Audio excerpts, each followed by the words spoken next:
రోజా especially నేను ఆయన దగ్గరికి రావడానికి కారణం ఫ్రాంక్గా ఉన్నట్టు చెప్పేస్తాను.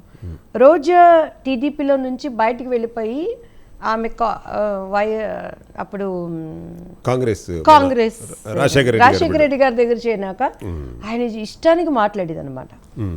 అప్పట్లో నేను షూటింగ్స్ అని కానీ అక్కడ జస్ట్ నేను ప్రేయర్ మీటింగ్స్ కానీ వెళ్తూ ఉన్నప్పుడు ఈ న్యూస్లు అవి చదువుతున్నప్పుడు మనసులో బాధ అనిపించేది నాకు తెలియకుండా. అంటే మీరు ఫస్ట్ చంద్రబాబు నాయుడు పర్సనల్ గా ఆయన్ని మీరు మీట్ చేసింది త్రూ రోజా గారి ద్వారా?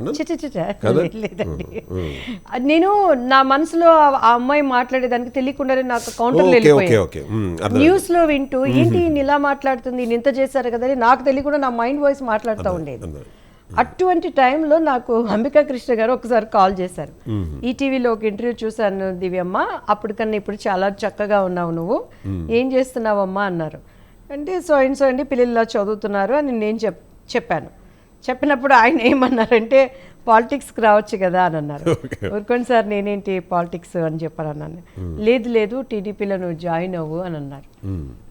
అంటే బాబు గారి దగ్గర అంటే నాకేం తెలియదండి అని అన్నాను. అభిమానం ఉందంటే నాకేం తెలియదు, జాయిన్ అవ్వు అన్నీ అవే తెలుస్తాయని అన్నారు ఆయన.